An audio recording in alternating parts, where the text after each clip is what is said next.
Hello and welcome to Agrestal Vestige, where we are vested in all things Agrestal. My name is Tom, and I'm here with you yet again, another week, with a blended Scotch Whisky review. Now, for those of you who tuned in last week, you know that I did an independent bottler of Clan Macleod. This week, I'm doing another independent bottling from Clan Macleod, which is also Clan Macgregor, but this is Clan Macgregor Spicy. Yep. If you haven't watched the other video and you want to watch the other video, you want a little bit of background about independent bottlers, go back to my channel and watch it. I would say I would link it here. I'll try to do that. Anyway, Clan Macleod, again, an independent bottler, and this is also bottled at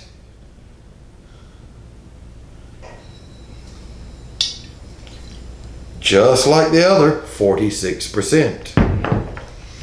46%, no color added, non-chill filtered, which is what we always want to see in a quality, integrity driven whiskey, whether it be single malt, vatted malt, blended malt, or just a blend.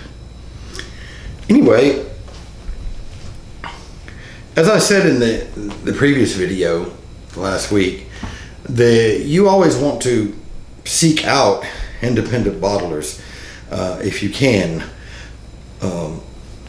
because you'll get some very quality, very high-end whiskeys there most of the time. Unfortunately, if you tend to like them, they don't carry them because they just buy casks in one job lot, so to speak, and blend the whiskey, and it's released in a small batch amount. But you can get some lovely stuff, and if you find it, stock up on it. Now this is the Clan Macleod independent bottlers. We did the traditional blended Scotch whiskey last week. This is the spicy, they call it. So, whoa, what makes it spicy? You definitely get that heavy malt. That's the first thing that hits you, followed by a little bit of that Highland peat, definitely.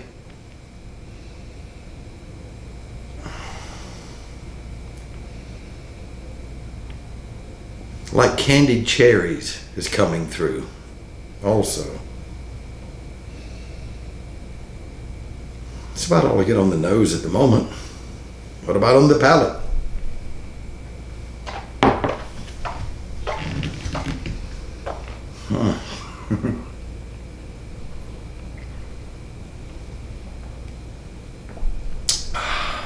It's a very oily mouthfeel, which is a good sign. That means when I add the water, there's can be a lot of flavors released in there. It's an oily mouthfeel. It's definitely spicy. It has the flavor of walking into a nice high street type spice shop, and the aromas that you smell is what you get on the palate on this whiskey. I mean, it's all sorts of spices, you know, all sorts. There's a hotness to it, a heat to it, and it's not a bad heat that you get from like a not very good quality ethanol, but it's like a spicy heat.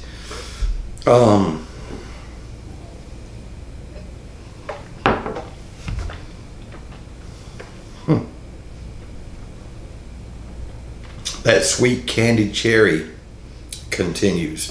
You get that cinnamon spice, like that warm, hot, cinnamony type notes. You get, I mean, just an array of different spices. You get allspice. You get Chinese 5 spices. You get all. It's just very spicy whiskey. I'll give it that. As far as cask, if I hazard a guess, I mean, I think this would have to be a combination of American oak, European oak, and Spanish oak. Not sure about that. Not sure how many whiskeys go into this. I will point out that it's not grain rich at all. But it does have a very tense and long arrival. On the finish, you get a bit of bitter dark chocolate. Now, a lot of times when you get bitterness in Scotch whiskey, it means that it was maturated in very poor cask. This is not that type of bitterness. This is a real nice, luxuriant bitterness that you would get with a dark chocolate.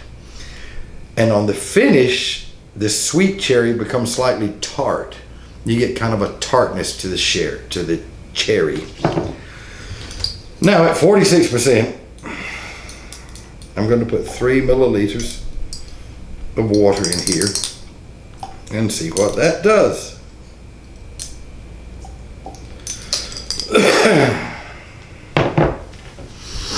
I mean, like I said in my previous video, these independent bottlers, they seek out very nice quality whiskeys most of the time. And they'll blend them to a specific profile and release them as small bottlings. And if you come across them, try them. Not every shop has independent bottles.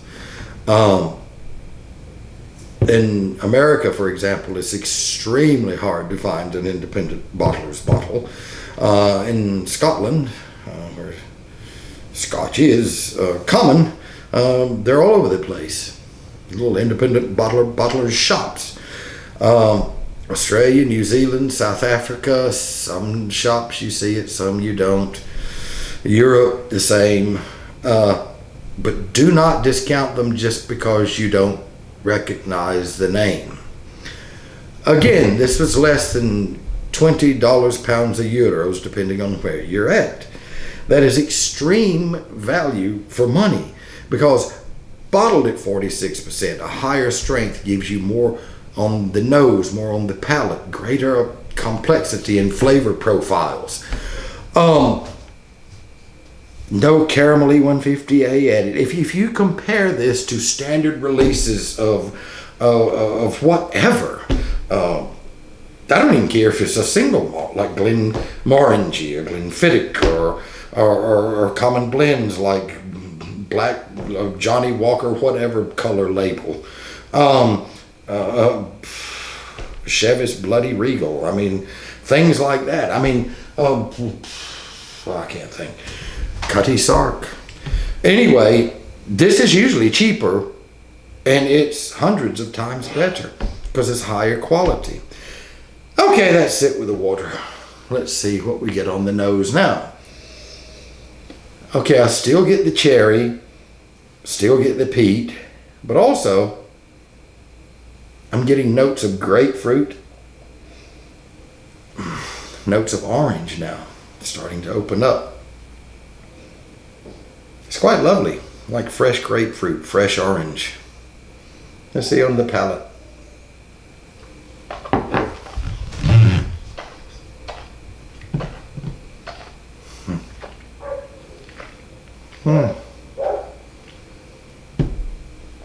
I don't see a lot of change on the palate.